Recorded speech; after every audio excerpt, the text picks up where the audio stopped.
Hey everybody, getting ready for the weekly Spiritual Laws of Nature live program. Please join us. It's every Wednesday at 1, and if you miss it, you can watch the recording. But would love to have your discussion about these critical issues in our life. We'll begin here in just a minute. I'm in my office, in case you ever want to picture where I work from.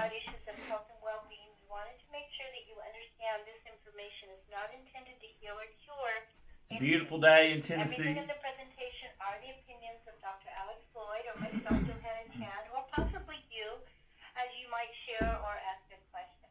You should always check with a licensed healthcare provider about any specific health concerns you may have. We also like to share this quote, and we used to share this every week for many, many years. And this is a quote by Dr. Oz. He says, "We are beginning now to understand things that we know in our hearts are true but could never measure. As we get a better understanding how little we know about the body, we begin to realize the next big frontier in medicine is energy medicine. It's not the mechanistic parts of the joints moving. It's not the chemistry of our body. It's understanding for the first time how energy influences how we feel." And that was a quote he shared back in November 2007.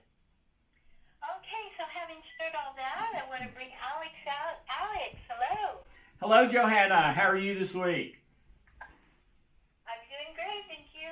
You surviving the quarantine? We are learning a lot. Cool. Yeah, we are too. Strange times. Thank you, Johanna. Welcome, everyone, wherever you are in the world, and whether you're listening to this live or by recording, we welcome you. This is the Spiritual Laws of Nature discussion hour. You'll also have an opportunity to get a custom trilogy later in the program to heal the source of just about anything in your life. But the main thing right now is what I call the spiritual laws of nature. These things that work just like gravity. And just as you wouldn't go to the top of the building and jump off trying to violate the laws of gravity, you can't live your life violating the spiritual laws of nature either and get away with it. Now, it may not be as quick as gravity, but it is just as sure. So if you want to have your happiest, best life, you have to live in harmony with the spiritual laws of nature and the physical laws of nature like gravity, inertia, etc. So that's what this is all about. And right now we are in the middle of what I call the 5 questions. I think originally I called it the 5 big questions, and they are big. And this week we're talking about the greatest lie in the history of humanity. In fact, this lie, the great majority of people end up believing that it's true. And that is what is so terrible about the greatest lie, is that if you do that, if you believe this and incorporate it into your life, it will slowly kill your health, kill your emotions, kill your most important relationships, kill your health and happiness. And the paradoxical, ironic thing is that people do it for the opposite. People do it thinking that by doing this, I'm going to be ensuring happiness, health, success. This is the way you do it. This is the way you succeed. In my experience over about 30 years, 9 out of 10 people believe this is the key to life, and it is currently destroying their lives. All right, so what is the greatest lie in the history of the universe? It's the lie that self-interest is the key to life. That self-interest is the right path in order to be healthy, happy, have the best life that you can. I have a dear friend. We stay in each other's homes, talk on the phone fairly frequently, who is a big time author. And I mean that. I'm a New York Times selling author, and that's pretty good. But this gal is a #1 New York Times selling author, had the #1 book on the New York Times, and not once, but twice, which is extremely rare, especially in nonfiction, but she did. So she is world-renowned, household name in a lot of areas, and what she taught as far as the secret to health and happiness is self-interest. That self-interest is the key. If you just run everything in your life through, okay, taking this job or this job, which would be in my best self-interest? And let me look at it that way. Who I marry or have as my significant other, which would be in my best self-interest? How I spend time with my family and relationships, exercise, everything. If you just run it through the funnel of self-interest, that's the best you can do, and over time will lead to success. Well, according to industry insiders in that field, there is an approximate 97% failure rate with the self-interest path. You heard that right, 97%. It just almost never works. In fact, it's really a blueprint for failure more than it is for success. You'd be hard put to find a better way to ensure your own failure. All right, let me explain it a little bit. The friend of mine, who is the New York Times #1 bestseller author twice, she called me one time and said, Alex, the first thing I need to ask is this conversation be completely confidential. That you would never mention my name anytime, anywhere, under any circumstances, to which I said, oh, of course, I agree. Of course. I will never mention your name about anything related to this. And she said, the second thing is, can you please help me? She said, Alex, I know it's wrong and I know it's crazy, but I'm one of the most famous people in the world for teaching how to be healthy and happy, and behind the scenes, everything in my life is falling apart. I'm about to go bankrupt. I feel bad all the time.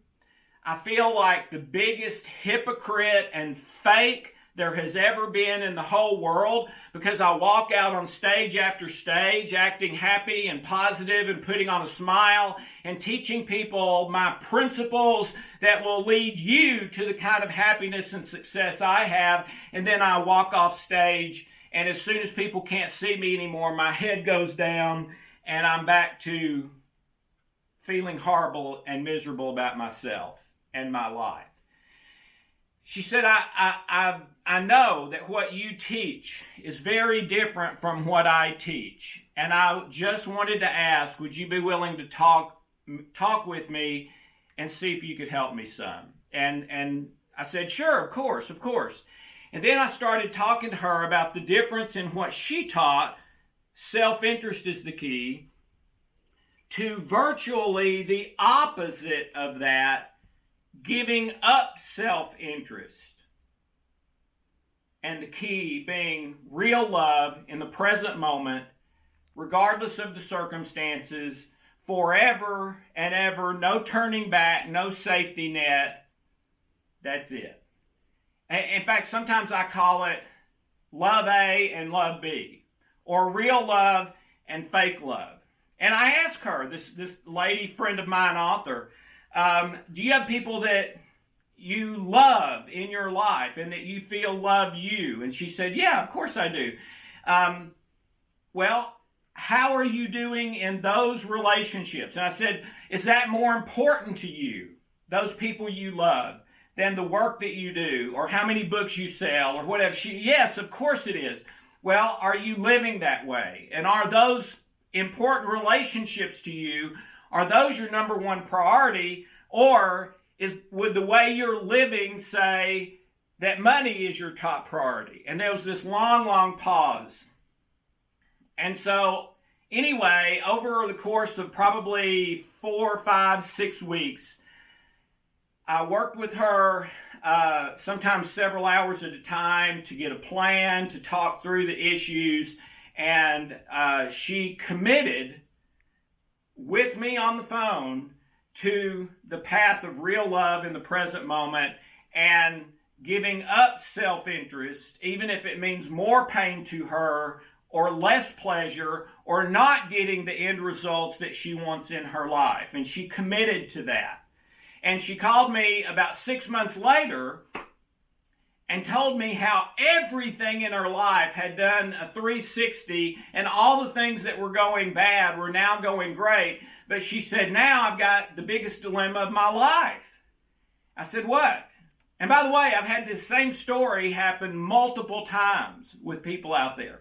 So, but anyway, back to her. She said, the greatest dilemma of my life. Well, what is it? Well, now what I am known for teaching and make all of my income for teaching, I believe is wrong.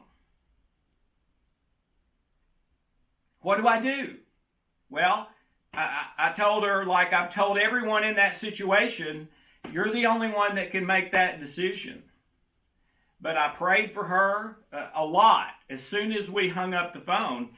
And I'm sorry to say that the decision she made was to try to live in her personal life off stage the way I taught her, but write books and live on stage and keep teaching the principles of self-interest.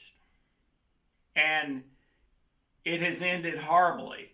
We're 2 or 3 years later from that, and everything her life has totally crashed. Not sliding into the ditch. It's already there, crashed. Okay. So the biggest lie is self-interest. Why is that? Well, first of all, because your brain doesn't work that way. It's in disharmony with the way your physiology works. You're wired for love and to work perfectly on love and the love hormones and chemicals. If you start focusing on fear, which comes from self-interest, then you have the negative chemicals, negative signals, negative thoughts, negative feelings, and there's nothing you can do to stop it. Okay? I had an atheist ask me one time, can you do both? Can you live in real love, but still from a place of self-interest, saying, I believe it's in my self-interest to live in real love? Now, that makes sense, right? But it won't work. Because your unconscious knows. You can't fool your unconscious. It's 1,000,000 times more powerful than you are. And your unconscious knows whether you have fully committed forever, no matter what happens, to real love or not. And if you haven't, your unconscious will not release the safety features. They will continue to have you operating in fear because it's the safest path to keeping you physically alive. When you choose real love forever, no matter what, you've won. So even if you die, it's okay. I mean, you're not wanting to die, but you won. The whole purpose of life is to choose real love. You've done it. Then your unconscious releases the safety features of fear, and you have positive thoughts, positive feelings, positive hormones and chemicals, feel like you were 25 again. So self-interest can never give up completely, because self-interest always has to hold back the caveat, but if that's not working in 6 months, or if that's not working in 10 years, or if that's not working in 20 years, then I'm coming back and trying something else, because self-interest means what's working. I'm going to figure out, I'm going to live what's working. Okay? Well, how does your mind and body interpret what's working? Pleasure is good, pain is bad. So, if you try to do both, self-interest and real love, The self-interest reels you back in once you hit too much pain at some point. Because self-interest cannot give up completely and forever, no matter what happens, the end result of pain or pleasure. So the greatest lie in history is that self-interest is the key. It's actually the opposite of that. And self-interest is what will destroy your life.